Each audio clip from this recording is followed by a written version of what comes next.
Welcome back, students, and we are in Lesson 3, Day 3. In this lesson, we're going to take a little bit of a side venture here, and we're going to get into something that's called music theory. That's just kind of like the theory of anything else. You know, you have theory in math and theory in science.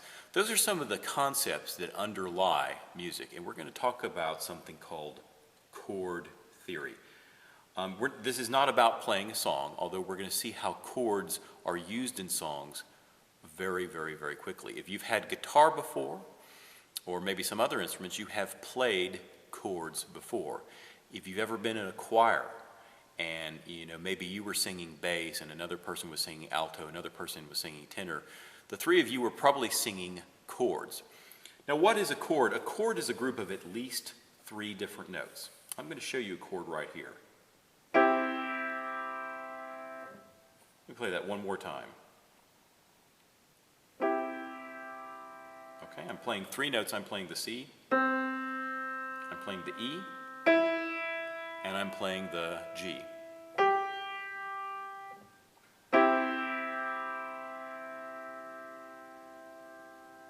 These 3 notes, when combined together, are called the C major chord. Again, that's the C major chord. Now, you may wonder why it's called the C major chord. Well, first of all, C is the bottom note. Okay? Then it skips up to E, and then it skips up to G. Here's a general rule, a general principle.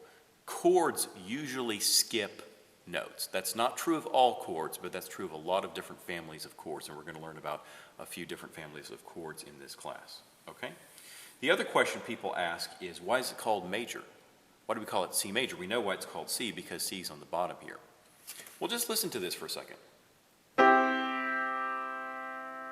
One more time.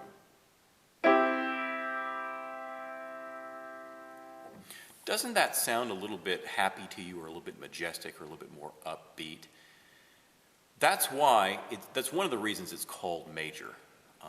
There's other reasons we can get into, but I don't really want to get into too much right now. I just want you to understand what a C major chord is, and in a second we're going to learn something kind of fun to do with that.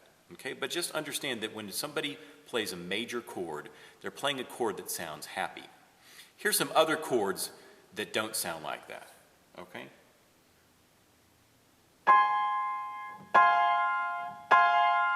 I know you probably can't see much of that chord that I'm playing. That's called a minor chord. Do you understand how that chord sounds a little bit more sad, a little bit more morose? Okay? Here's a major chord. Here's the C major chord. That sounds a bit happier, a bit brighter. So when you hear music throughout this week, whether it's on the radio or maybe in church or maybe on a TV program or something, if you ever hear a group of notes, and it doesn't have to be played by a piano, it could be a group of singers or it could be a group of violins or whatever, I want you to kind of use your ear and think, does that sound happier? Does that sound brighter, more majestic, more upbeat? And if so, that's probably a major chord that you're hearing. Okay, so what I'd like you to do is just take your right hand and play your C, your E, and your G. Okay? And guess what? We can do the same thing with our left hand. Our C, our E, and our G. Okay? Do you have to play the chord right here in the middle of the piano? No, you can play chords up here, up here, up here, up here, down here, down here. Okay? 2 ways we can play chords. Here's way number 1. That's with the right hand. Way number 2 with the left hand. By the way, notice whenever I play this chord with the right hand, I'm using 1, 3, and 5.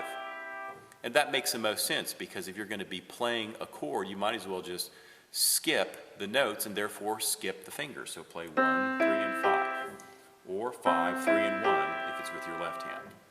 So you can play it as a block chord like this. Again, that's called a block chord. You're just playing all the notes at once. Or you can play what's called an arpeggiated chord. Watch this. Notice what I did. I just played one note after another note after another note. A lot of people wonder, well, is that still a chord because I'm just playing one note at a time? Technically speaking, it isn't, but the overall effect of playing one note after another note after another note in the chord really makes the listener hear a chord, not just a bunch of single notes. Okay? In this next segment, I'm going to show you a trick that you can use that's called the multi-hand or the hand-over-hand chord trick, but I have to adjust the camera angle.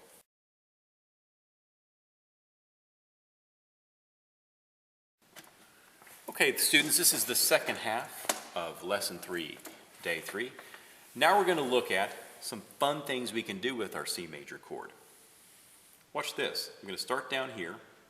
I'm going to keep going up.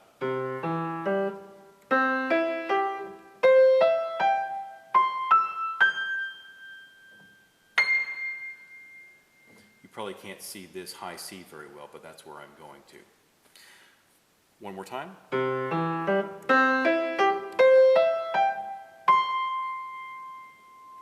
Notice all I did was I took the arpeggiated chord and just kept going up with one hand. Here's my right hand.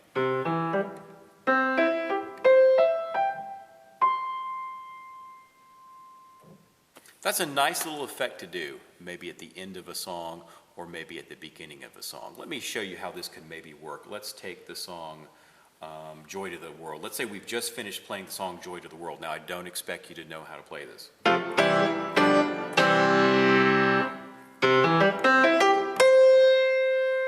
Notice how that kind of made a little extra ending, kind of was a nice little effect. Let's take another song, and I'm going to, this song's in a different key. It's going to be America the Beautiful. Now this is a different chord, don't play this, just watch this.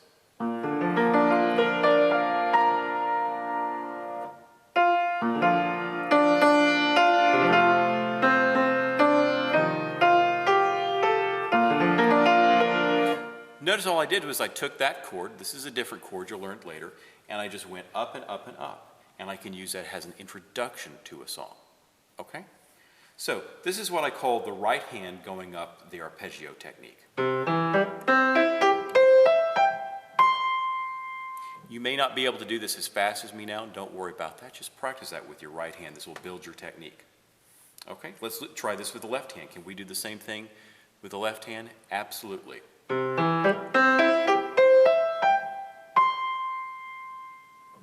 One more time.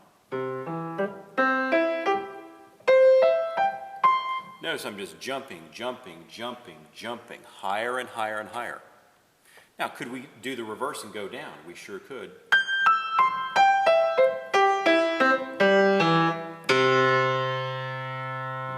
one more time.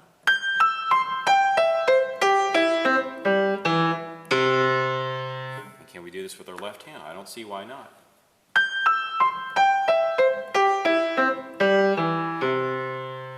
So why not go ahead and practice that, going up the chord with our right hand, going up the chord with our left hand. This is a wonderful little effect. Now, let's make this effect better. If you have a pedal on your keyboard or piano, some of you do, some of you don't. If you don't, buy one for your keyboard. It's very, very cheap, probably about 15 bucks. You push the pedal down. On the piano, this is the pedal that's on the right. I'm going to hold that pedal down. Watch this.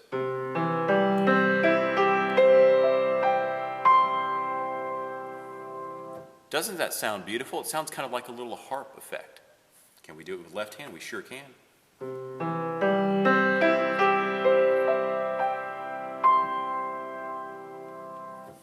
Okay, now let's try another effect. This is a little bit more difficult. This is what I call the hand over hand chord effect. Again, we get our pedal down. We get both hands up. Watch this.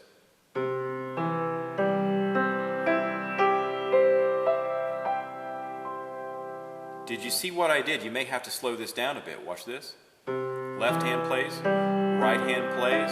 The left hand goes over the right hand to a C chord. The right hand comes under the left hand and finishes. Or it could keep going. Really fast, it sounds like this. I don't expect you to play that fast right now. Again, to review the hand over hand chord technique. Left, right, over. And under. See if you can do it reverse. Right hand goes over, left hand comes under. Let's do it in reverse one more time.